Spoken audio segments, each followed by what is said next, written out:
بسم الله الرحمن الرحيم.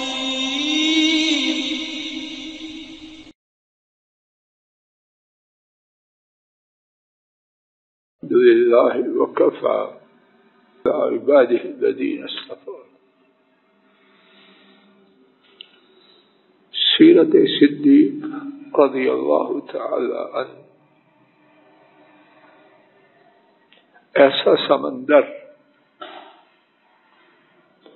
تا قیامت اس سے موتی نکالتے رہیں، قیامت آ جائے لیکن ان موتیوں کا نکالنا ختم نہ۔ سیرت صدیق کا ایک عظیم الشان پہلو سنت نبوی صلی اللہ علیہ وسلم کی بے مثال اتباع اور تابعداری، اس بارے میں کتنے ثابت شدہ دلائل و شواہد ہیں عرش والے رب ہی جانتے۔ 4 شواہد بہوالا اللہ کی توفیق سے عرض کرنے کا ارادہ لے کے آیا ہوں۔ ان میں سے جتنی بات محدود وقت میں ہو جائے اللہ کی توفیق سے سنتے سناتے ہیں۔ پہلا واقعہ سید الخلق صلوات ربی وسلام علیہ دنیا سے رخصت ہوئے، یکایک حکمت الہیہ سے حالات میں تبدیلی آئی۔ اما عائشہ رضی اللہ عنہا کے بیان کے مطابق عرب مرتد ہو گئے، نفاق نے اپنا سر اونچا کیا، یہود و نصارہ سرگرم ہو گئے۔ اہل اسلام اس طرح تھے جس طرح سرد اور بارش والی رات میں بغیر نگہبان کے بکریاں ہوں اور زمین ہو بھیڑیوں کی، اور فرماتے ہیں میری کیفیت ایسے ہوئی گویا کہ پہاڑ مجھ پہ ٹوٹ پڑے۔ ایسے حالات میں سنت نبوی سے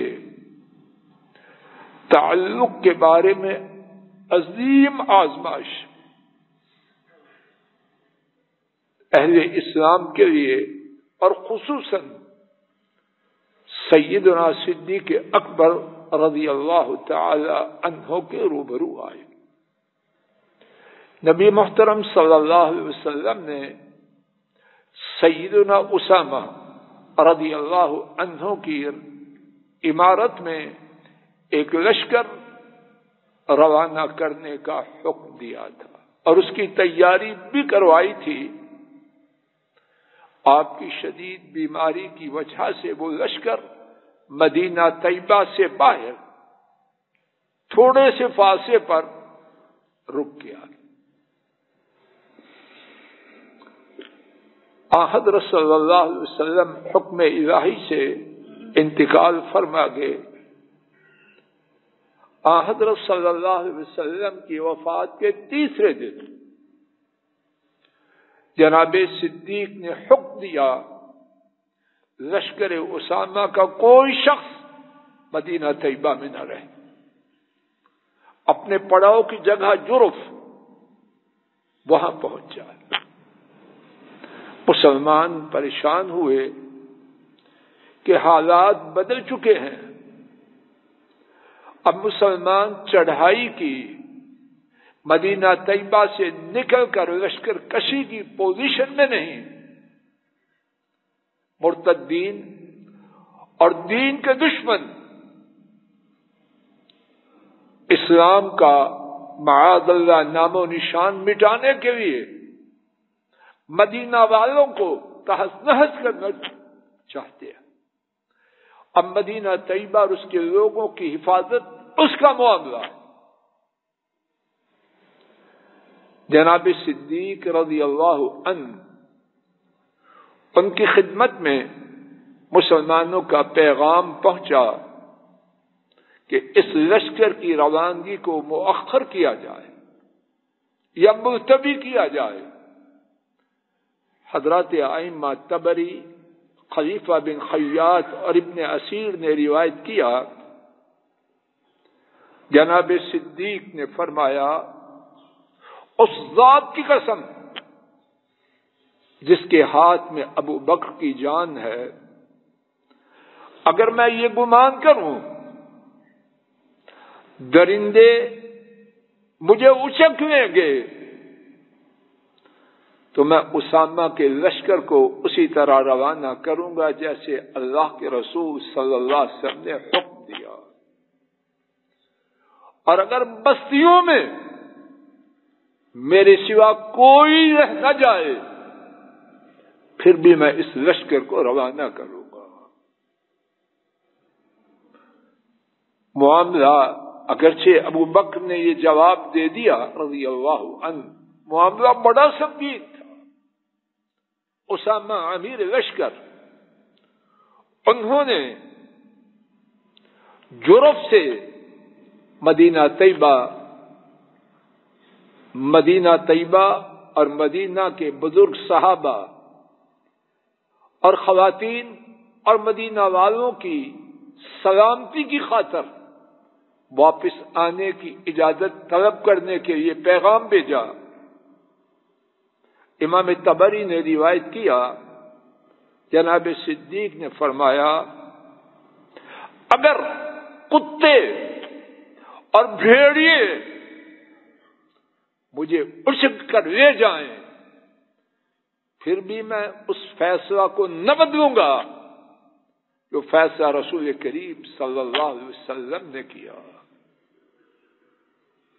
اب ایک اور تجویز آئی اور اس کو امام طبری نے حسن البصری کے حوالے سے روایت کیا۔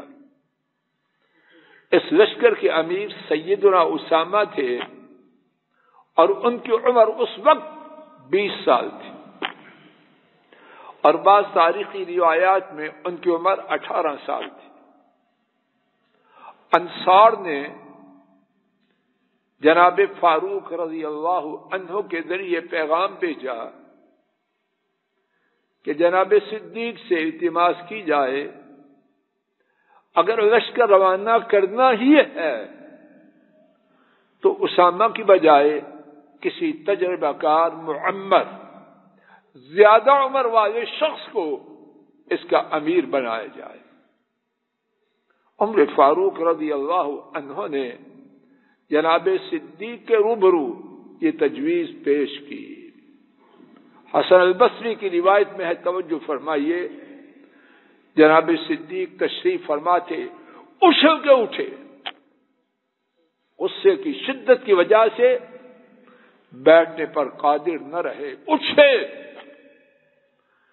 اور جناب فاروق کی داڑھی کو پکڑ لیا اور فرمایا اے ابن خطاب،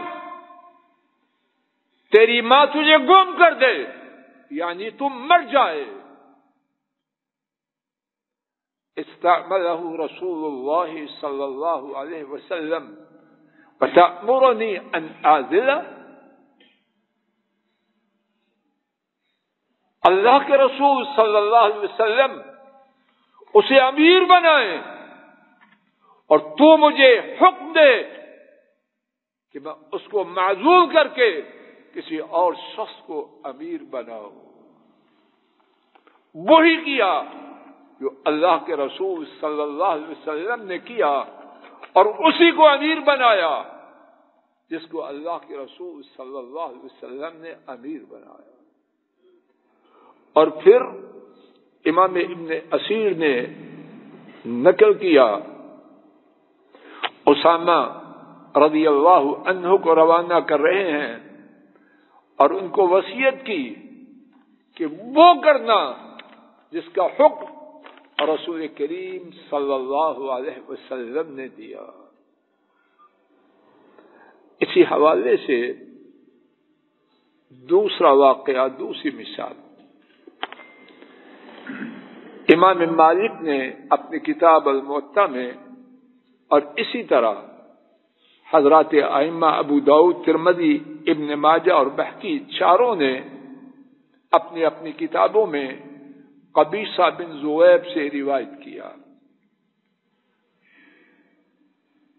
ایک دادی رسول کریم، ایک دادی جناب صدیق رضی اللہ تعالی عنہ کی خدمت میں حاضر ہوئی، عرض کیا مجھے وراثت میں سے حصہ دیا جائے۔ فرمایا میرے علم میں اللہ کی کتاب میں تمہارا کوئی حصہ نہیں، اور رسول اللہ صلی اللہ علیہ وسلم کی سنت میں بھی مجھے تمہارے حصے کے بارے میں کوئی بات معلوم نہیں۔ چلی جاؤ، میں لوگوں سے پوچھتا ہوں کیا تیرے لیے کچھ ہے، یعنی کیا سنت میں تیرے لیے کچھ ہے؟ چنانچہ جناب صدیق نے اتنی بڑی شان لوگوں سے سوال کیا، دادی کے حصے کے بارے میں سنت میں کچھ ہے؟ اتنا بڑا ہونے کے باوجود سنت کے اوپر نہیں، سنت کے تحت سمجھتے اور برسرعام سوال کر رہے ہیں۔ لوگوں، دادی کے حصہ کے بارے میں سنت میں کچھ ہے؟ مغیرہ بن شعبہ رضی اللہ عنہ نے عرض کیا میں نے اللہ کے رسول صلی اللہ علیہ وسلم سے سنا آپ نے دادی کو چھٹا حصہ دیا۔ فرمایا کوئی اور شخص ہے جس نے یہ بات سنی ہو؟ محمد ابن مسلمہ وہ کھڑے ہوئے، عرض کیا میں بھی اس وقت موجود تھا۔ تو کیا کیا؟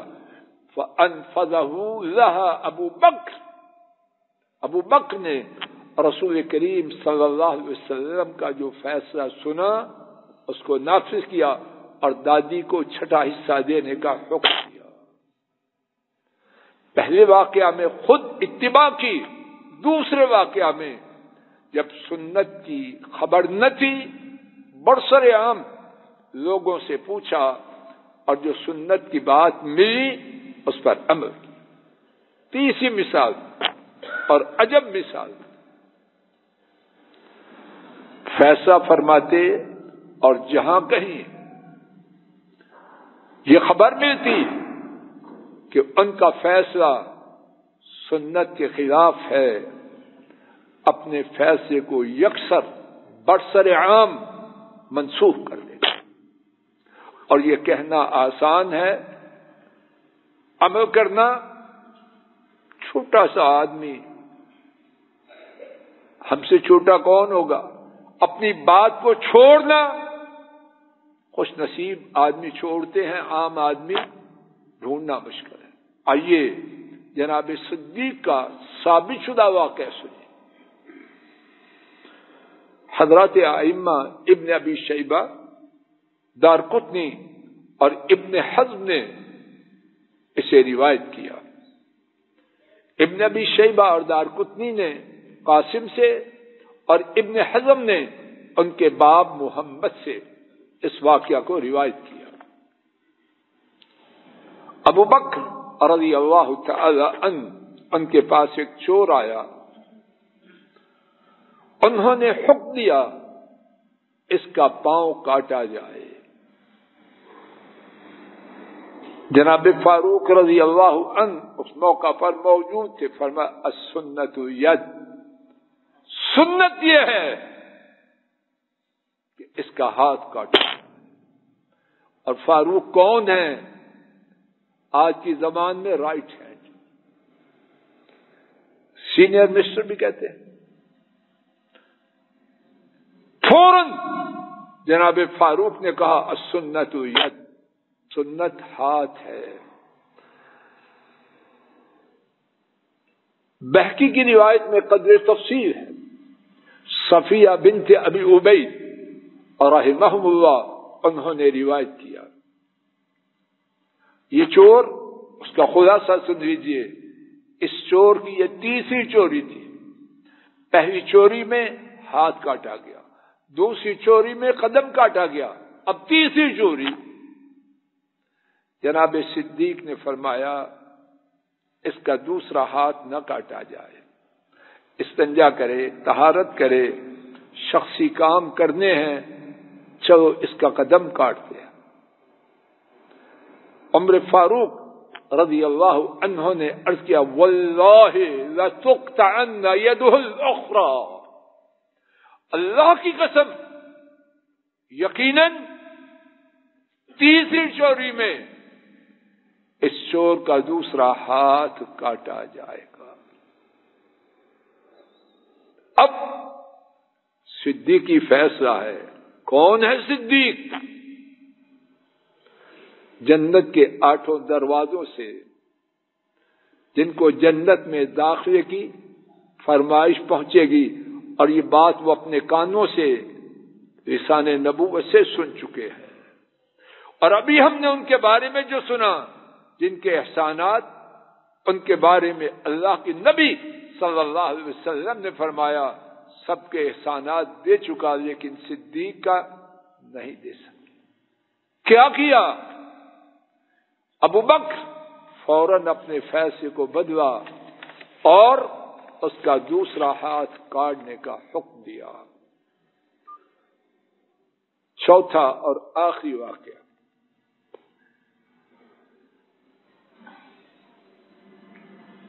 جناب صدیق نے علی الاعلان اپنے خطبہ اولا میں، خلیفہ بنے، سب سے پہلا جو خطبہ دیا اس میں اپنی پالیسی کا اعلان کیا۔ حضرات ائمہ ابن عسیر، ابن حبان، ابن عسیر اور ابن کثیر، 3 ائمہ نے اپنی اپنی کتابوں میں اس کو ذکر کیا۔ جناب صدیق رضی اللہ عنہ نے اپنے خطبہ میں جو فرمایا اس میں سے ہمارے اس موضوع کے متعلق بات، اطیعونی ما اطعت اللہ ورسولہ فاذا عصیت فلا طاعت لی علیکم، اللہ کی اطاعت کرو، اللہ کے رسول کی اطاعت کرو، اور جب میں اللہ اور ان کے رسول کی نافرمانی کروں تو میری اطاعت تجھ پر، تو میری اطاعت تم پر بالکل نہیں۔ ان کا عقیدہ یہ تھا۔ اور اگر